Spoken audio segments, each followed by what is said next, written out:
execution is stepwise. Now let's check that how execution takes place stepwise. Example number 6. Print of hello and then print of welcome to Python. Print of my name is Moein. Print of asterisk. When you run it, you will get this output. Look, in the first line we have print of hello inside the double quotes. In the second line we have print of welcome to the Python.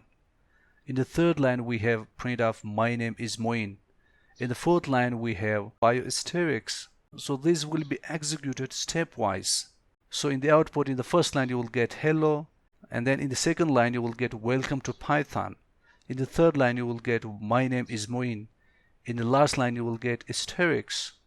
Look, you won't get asterisk first here and then hello here, because it executes stepwise.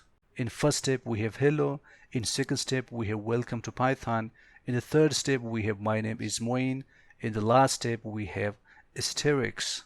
Execution of any program takes place in stepwise form.